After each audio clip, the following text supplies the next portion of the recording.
It is no secret to longtime fans of the channel that trading card games have been a big influence in my life, both on and off the channel.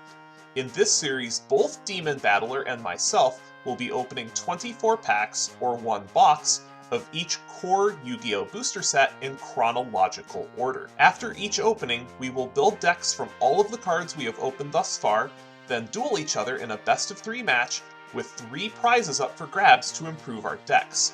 The winner will receive 2 of those prizes, and the loser will get 1. The possibilities for prizes are almost limitless, including single cards, sealed product, structure decks, and much more. Every card in the entire game's history will be obtainable in some form.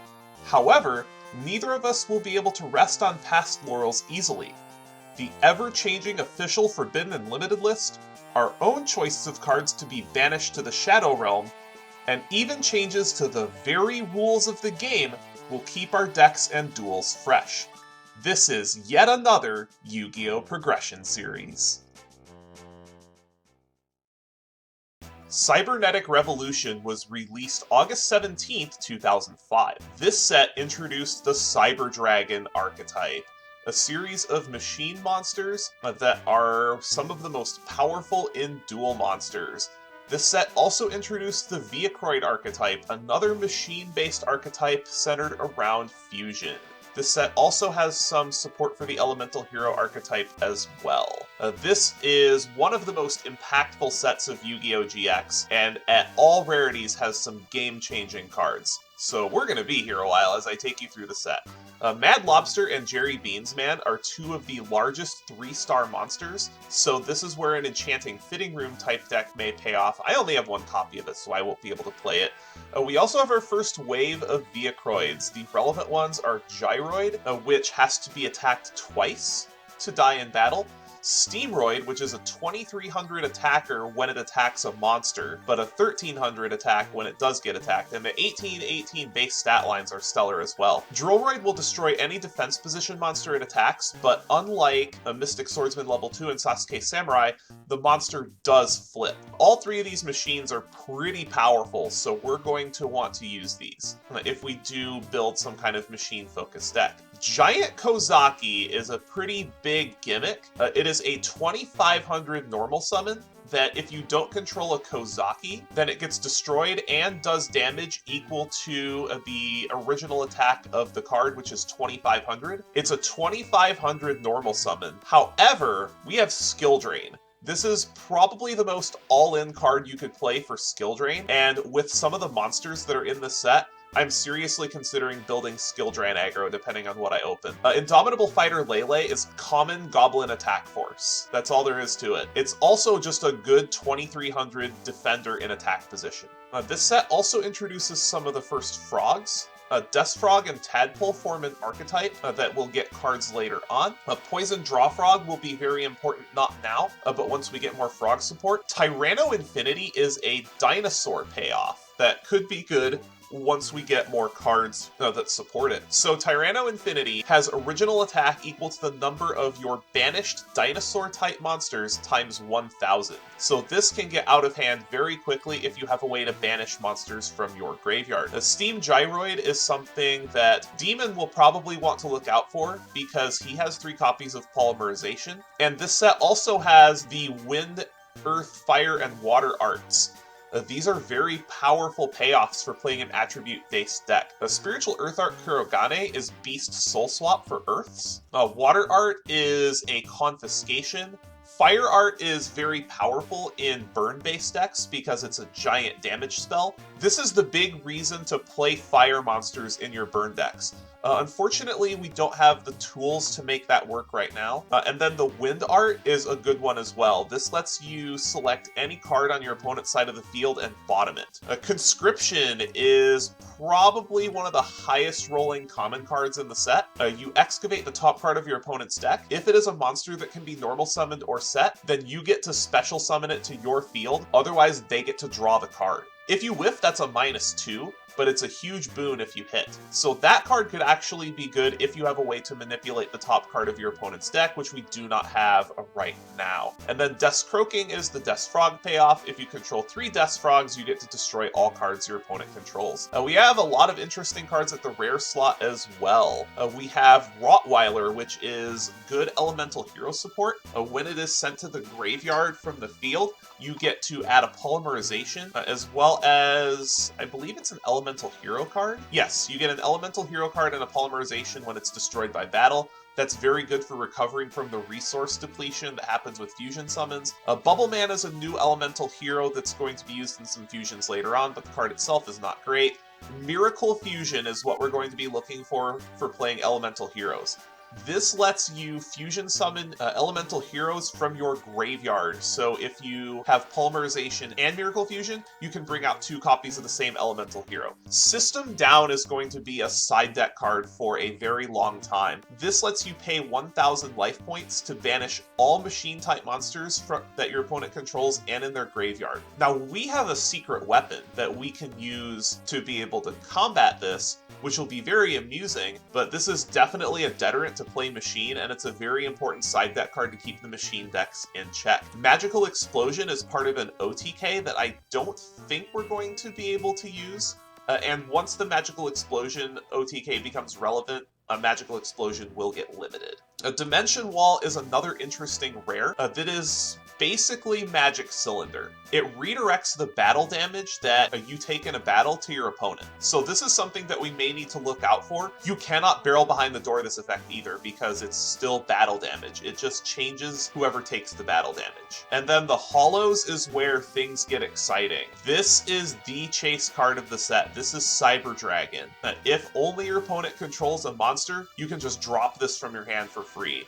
This is a format-defining card and is going to be format-defining for years to come. We want to see as many of these as possible. A Goblin Elite Attack Force is a Goblin attack force with 100 less attack, but a 1500 butt, so it can actually survive attacks.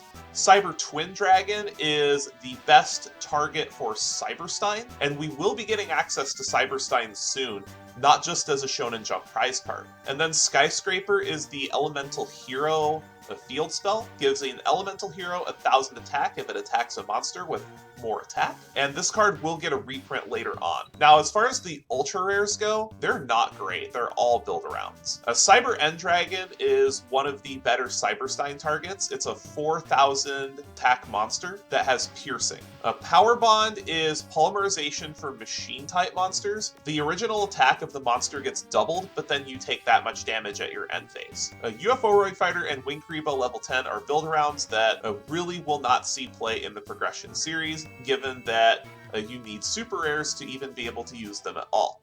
We also had a couple of new side sets come out as well. We have a new tournament pack, which is sad because I won't be able to get any more copies of Pyramid Turtle easily, but we did get a new tournament pack on June 1st, 2005. It has some pretty potent reprints in it. All of the powerful fusion monsters from Legacy of Darkness, being Fiend Skull Dragon, Ryu Senshi, and Dark Bolter the Terrible, are reprinted, which is something that I would like to have for my Magical Scientist, and I might start playing that again. Last Turn is also at common, which is super scary, because both of us have the capability to abuse Last Turn. We both have multiple Jougans, multiple ways to prevent special summons, so that Last Turn deck could be live after this set. And we're going to be spinning the sealed product wheel, most likely, because of how stacked this set and the Dark Beginning set is. So if we do go for sealed product, there is also the fact that there is a new reprint set to talk about after this as well, and we might end up taking that because of how powerful it is. We have at rare Spear Dragon, Air Knight Parshoth, Souza Soldier, and Yamada Dragon. Air Knight Parshoth and Spear Dragon are both really good. Yamada Dragon could actually come up in a deck that we will have access to around the midway point of GX. The super rares almost all get reprinted in Dark Beginning 2, which is the reprint set that comes out with this set as well. Restructor Evolution, Fusion Sage, and Toon Table of Contents are all commons in Dark Beginning 2. Royal Decree is also a super rare in Dark Beginning 2, and Toon Cannon Soldier is a common in Dark Beginning 2, so we really don't want to open hollows out of a Tournament Pack 6. Royal Decree would be nice, though. And speaking of Dark Beginning 2, This is the big animal that we're going to be going for. Dark Beginning 2 was released July 27th, 2005, and this may be the most powerful reprint set for quite some time, perhaps even more powerful than Dark Beginning 1. Let's take you through some of the highlights. We have Destiny Board at common, Defusion at common, lots of incredible commons that we missed. We have all of the attribute 2 and 1 star monsters at common, so those will be good for playing attribute-based decks. We have Mechanical Chaser, Gemini Elf reprints at common, Needleworm at common. Machine King at rare is interesting because Machine could wind up being live.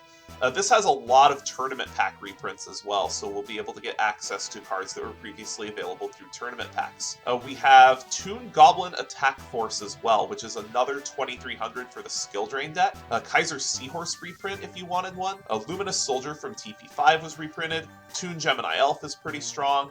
There is a bunch of new cards in this set as well, such as Toon Defense, which lets you redirect attacks away from Toon monsters. There's a bunch of interesting new cards that we'll go over as well, but a lot of this is reprints. Exiled Force at common is pretty big, just lots of crazy powerful cards. Yada Garasu at common. So if this doesn't get Yada banned, nothing will. Now, this is the big reason why I banned Chaos Emperor Dragon preemptively, because I did see it that one game, and I don't want to deal with this specifically. Because we are going to be opening this pack at the end of the duel. And if I do win this duel, Demon has the opportunity to get 12 packs of this set, so it's very likely he will pick one of these up. This does have the Bottomless Trap Hole reprint, I just couldn't wait long enough, was all. Drop Off at common is interesting, and this has Mirage of Nightmare at common, Book of Moon at common. This is also the opportunity I've been waiting for to get Call of the Mummy. This is one of the few reprints this card's get, and I would really like to have at least 2 copies of this card so I can play Zombie. You cannot play Zombie without this card. And then at the rare slot, this is where a lot of fireworks will occur. We have Kaiku and Bazu at rare. That's pretty strong. Sangan, Witch of the Black Forest. Graceful Charity at rare. If I don't pick this up out of Dark Beginning 2, I'm going to ban Graceful Charity eventually. But the rare slot is just absolutely cracked in this set. Cyberstein, Morphing Jar, Penguin Soldier, Marauding Captain, Reinforcement of the Army, Fiber Jar. This is a card I really hope I don't have to deal with. Royal Oppression last turn. Pyramid Turtle, this will be one of our last chances to get Pyramid Turtle. I wouldn't mind seeing those, but the rare slot in this set is just absolutely cracked. And then at Super Rare, we have The Last Warrior from Another Planet, which I think is our last chance to get this. Solemn Judgment, Seven Tools of the Bandit, Mirror Force, Heavy Storm, Royal Decree. Just about all of the good Collector Tin reprints. Spear Dragon, Aeronite Parshoth, Creature Swap, Don Zalug, Book of Life. Most of these I'd be pretty happy to open. Now the Ultra Rares, there aren't actually a lot of good Ultra Rares that you would want to open. There's Dark Necrofear, which is the Fiend payoff, Blade Knight, Vampire Lord would be cool to open. I think it's a little late, but Vampire Lord would be cool. Injection Fairy Lily, Tyrant Dragon, Guardian Sphinx, Hinokagu Tsuchi is pretty cool as well. Really, we're going to be looking for the low rarity cards when we open this set.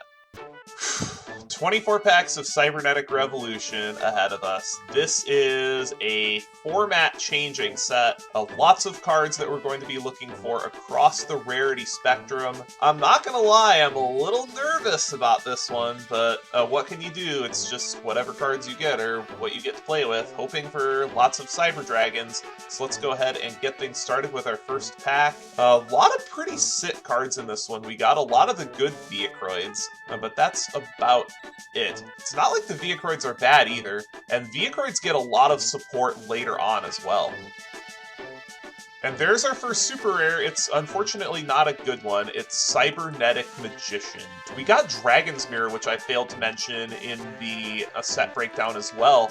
That's a graveyard fusion card for dragon monsters, which could be very good. That's our first copy of Poison Drawfrog as well. Poison Drawfrog, while not important now, is going to be important once we get some frog support around the beginning of 5D's era. And there's another Drillroid. and our first copies of Indomitable Fighter Lele and Giant Kozaki. If we want to play that skill drain deck, we're going to be looking for 3 of each of those. They're common, so we should get them. If we can get those, not gonna lie, I kind of want to play the skill drain deck for the aforementioned reasons. Second Drill Right is nice. And we got an ultimate rare Dimension Wall. That's a pretty ultimate rare, and that's actually a playable card. We're gonna slap this into our deck. And there's another super rare that's not one we're looking for. That is BES Crystal Core, which is another BES boss monster that we're not going to play. That archetype does get some support. We also got a DDM, Different Dimension Master, that could be useful in the right deck. But I'm more interested in that second copy of Indomitable Fighter Lele. We do want 1 more of those. We got a second copy of Fire Art as well for if the Fire deck does come together, but we are missing a lot of key pieces for it. And there's another Lele and another Giant Kozaki coming up on that playset. And there's our copy of Magical Explosion, our first copy of Tyranno Infinity as well. This set has so many impactful cards at low rarity. That is also another Steamroid, which makes our playset just so many good cards. This was such a good set. I think this was the first set that I actually bought a full booster box of. And there's our first copy of Miracle Fusion. We're going to need this if we want to play Hero eventually. We do have that Flame Wingman, which is a start, and that's one of the more difficult fusions to get, because Duelist Pack Jade and Yuki, which comes out in a little bit, reprints Thunder Giant at rare, so it's much easier to get. And there's another super rare. Unfortunately, it is another Cybernetic Magician, but we did get Miracle Fusion again. That's our second copy. That's acceptable to play Hero with. That makes our playset of Lele and Jerry Beansman. Oh, what a fan favorite Jerry Beansman is. It is currently the largest 3-star monster at 1750 attack. There's another Dimension Wall. That's going to be important for the control deck because we don't play a lot of big monsters in the control deck, so we can use that to be able to turn the tide of battle quite easily. And there's our third Miracle Fusion for Heroes. We are good on those. Still missing some stuff that I would like to see out of this set. We don't have a Cyber Dragon yet, but that is a super rare, so it is nowhere close to guaranteed. But if we don't get one, we do have a lot of opportunities to get it later. It does get a number of reprints, but we are filling out our play sets of the important commons in this set. I believe that is our second or third Tyranno Infinity. And there is our first Ultra Rare. It is unfortunately not the Ultra Rare that we are looking for. It is Wing Karibo level 10. We are not able to play this at all because we did not pull a Wing Karibo out of the Lost Millennium. That is our third Giant Kozaki, however, which I will take. And that's our fourth Miracle Fusion. We don't need any more Miracle Fusions. We did fill out our playset of Gyroid, which is about the only noteworthy card in this pack. There's a third Dimension Wall. I don't think Dimension Wall is a card we're going to want to play 3 of, but it is nice for the collection. And there is another Ultra Rare. It's probably the best Ultra Rare in the set. It is Cyber End Dragon. This is going to be a fantastic Stein target if we can get one. Then the rest of this is okay. There's our third Tyranno Infinity. A Rising Energy I don't think is playable in our format, but it is a very interesting damage step trick.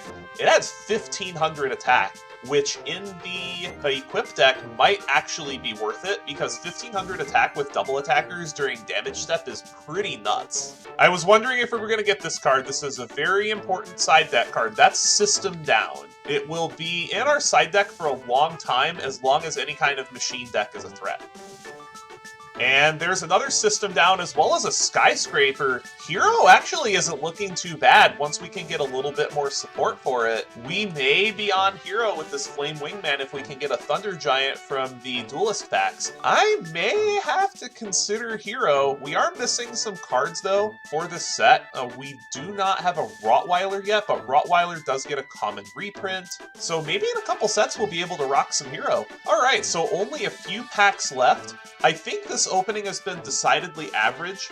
What has made it average instead of above average is the lack of Cyber Dragon. But we have 3 more packs to hit it. We did get another Rising Energy though. That is something to consider for the equip deck if we do run that back, because giving a double attacker 1500 attack is probably worth it. And then for our second to last pack, see if we get anything good out of this pack.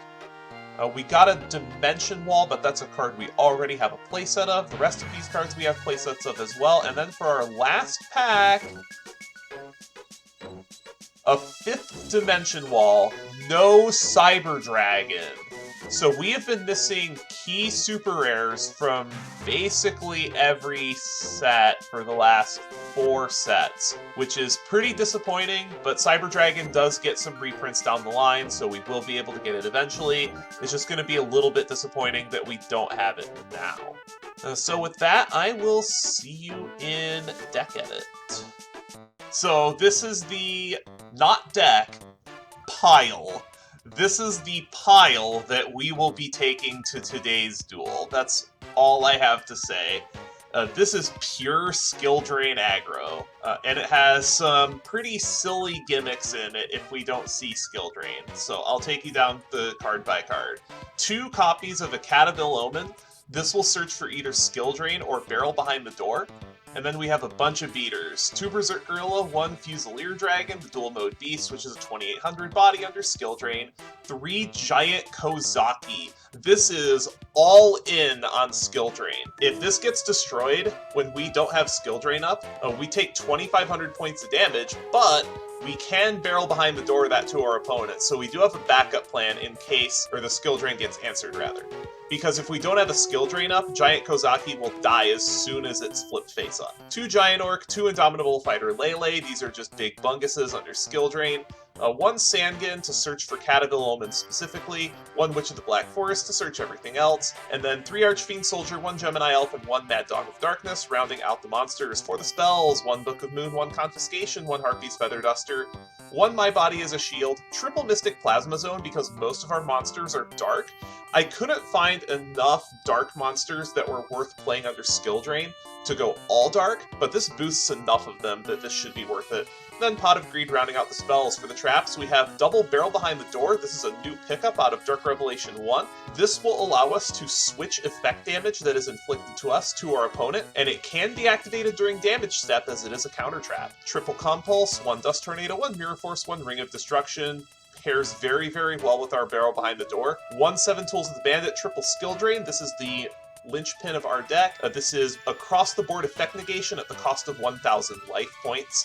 And then 1 Solid Judgment rounding out the main deck. For the side deck, we have 1 Chiron the Mage for back row removal, 3 Insect Knight if we need more beaters, 1 Bait Doll for back row removal, 1 Fisher, 2nd My Body is a Shield, 1 Nobleman of Extermination for more back row removal, 1 Remove Trap for more back row removal, because there are some back row that can really cripple this deck. And then 3 Smashing Ground, 1 Meteor Rain, to give all our monsters piercing for a turn, which can be very powerful, and then 2 copies of Threatening Roar. This is either going to work spectacularly or fall flat on its face, and I can't wait to see Demon's reaction to this one. It is time to get your game on!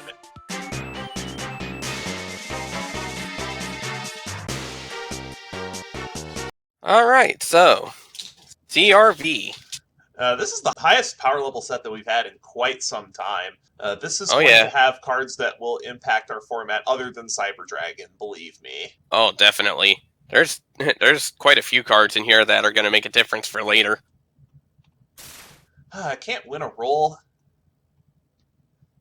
I don't know, man. The last few times I've won this, I've gotten curve stomped, so I'm a little concerned there. Well, things are going to be exciting either way by the end of this. Good luck, Duelist.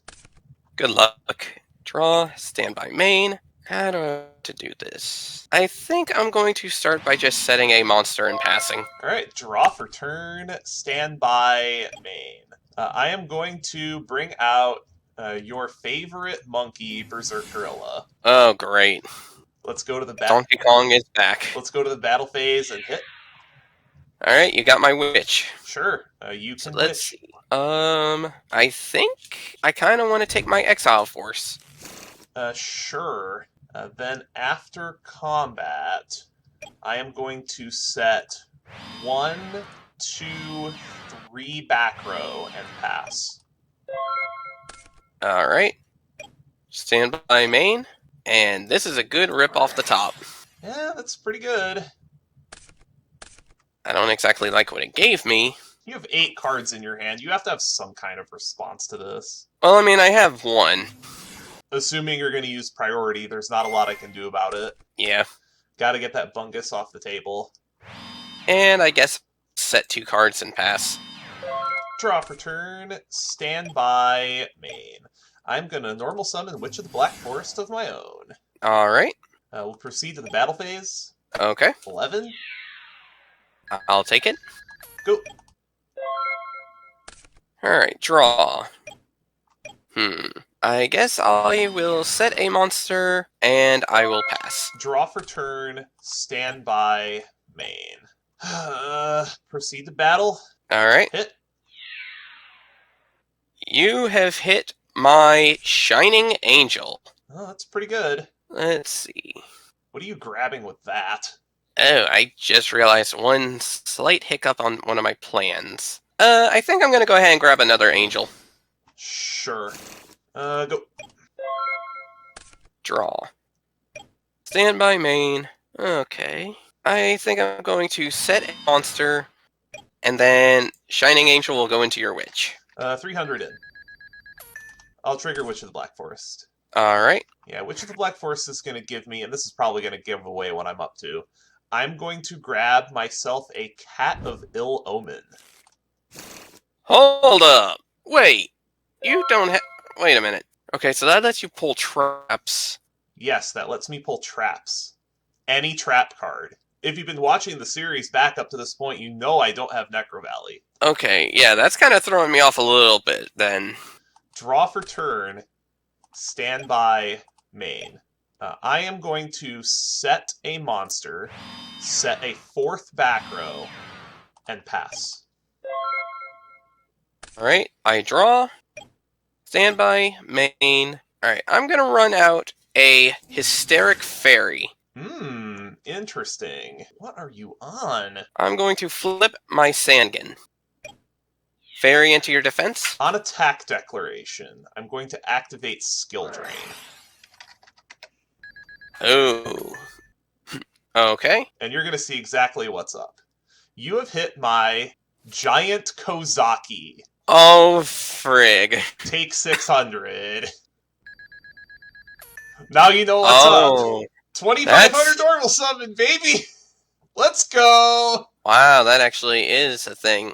Question. Is priority a thing in battle phase or no? You're talking about ignition effect priority? Yes. That's for the active player. If you have a spell speed 2 effect, that's an ignition effect. Typically, ignition effect priority refers to activating effects immediately after the summon response window. So if something happens and I bring back a monster that, like, okay, let me ask this. If I found a way to bring back Exile Force right now, would I be able to use the effect or no? It's spell speed 1, you can't activate it during battle phase. Okay. Alright, so main phase 2 then. Ah, crap. That kind of sidelines one of my plans. Yeah, I guess I'm just gonna be a little cheeky bitch and play Sanctuary in the Sky. You got it. Draw for turn. You know, the funny thing is, I was actually tempted to try to build this with actual Kozaki, but I thought this wouldn't be something I can actually work with too well. I'm gonna switch the Giant Kozaki to attack position. Okay. Proceed to the battle phase. Alright. I will attack into your Sangan. Alright, that'll be 1,500 then? Yep. And this will trigger because it activates Engrave. Correct. Question is, what do I want to collect? I guess I'll just add it to my hand now. Still on the Mokies, huh? What can I say? I like the underdog. I'm not sure how much I like you having battle protection. Having battle protection with a Shining Angel is kind of scary. I'm just gonna pass. Alright. Draw. Stand by main. That's a card. Oh, wait a minute. That's... okay. I'm gonna activate Graceful Charity. Sure, you can Graceful Charity. That's fine. Let's see. I guess I'll pitch this Hysteric Fairy and this copy of Moki Moki. Okay, then. So let's see what you've got. I'm going to activate Forceful Sentry. I actually don't want you to see my hand. So here's what I'm going to do. I am going to chain Ring of Destruction targeting Giant Kozaki. Do you have a response? I do not. I'm going to chain barrel behind the door. You don't get to see my hand, buddy! Motherfucker. Alright.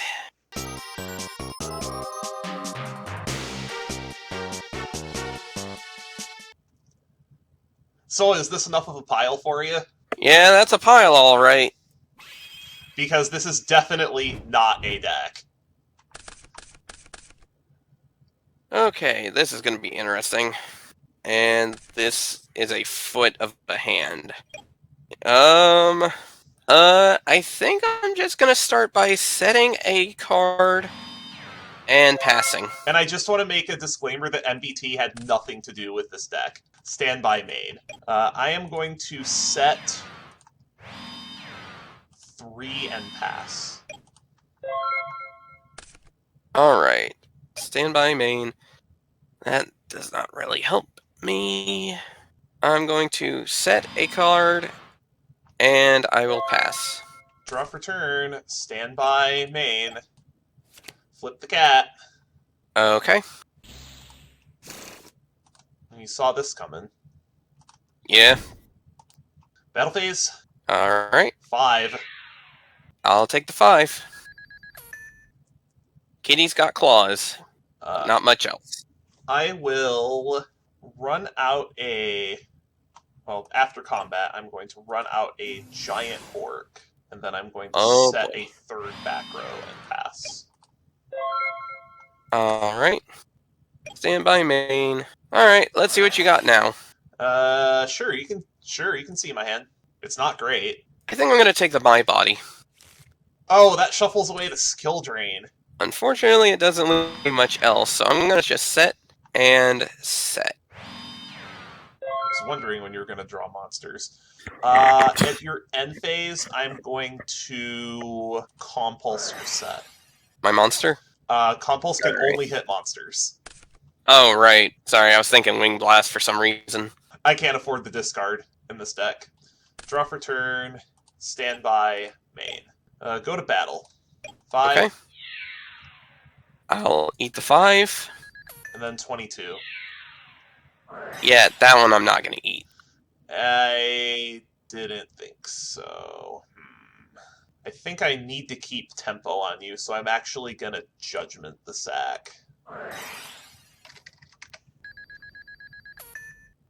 Okay. So, does this go straight into battle step, or can I still choose something on a declaration? We are currently in the battle step. Okay. Alright, well, I'll take the 22 then. This will shift. Then afterward, I will set another one and pass. Alright, draw. Standby main. Oh, that's a thing. Is that actually? Get out of the extra deck! No. Ooh, that actually can be a thing. Do I want it to be a thing is the question. Yeah, you know what? What the hell? We're gonna go for it. I'm gonna run out Fusilier Dragon, the dual mode beast. That is a Fusilier Dragon. I'm going to activate Metamorphosis. Oh boy. That's pretty good. What do you have for me? I have a Skull Knight. You do have a Skull Knight. Battle. Let's hit into the cat. Ring? Response? Damn. That actually kind of puts me in a pickle. If you knew what I had face down, this would make it even funnier. Do you have any response? You know what? I do. Because we're playing with pre-errata ring, this deals damage to us at the same time, correct? Correct. We're going to game 3, motherfucker! This is gonna be a draw. Barrel your ring? Damn it! Yeah, I had ring barrel basically opening hand both times. Ah, shit. That was from my Dark Revelation 1 packs. I got not 1, but I got 2 barrel behind the door. Ah. So that was the entire reason why I built this deck, is because I was reading Giant Kozaki carefully, and if you summon this while skill drain is not up, You can just barrel behind the door for 2,500 damage. Yeah. You can even do that during damage. You can even do that during damage step when it gets flipped up, because barrel behind the door is a counter trap. Right. Well, not during damage step, but after damage calc. Right. Damn. See, well, okay. I guess it doesn't do me much difference, like, because the thing is, I actually have, funny enough, I actually have a 1,000 Dragon and a Gaia the Dragon Champion in here. The problem was, either way, no matter which one I summoned, assuming you didn't have barrel behind the door, any of them would have been enough.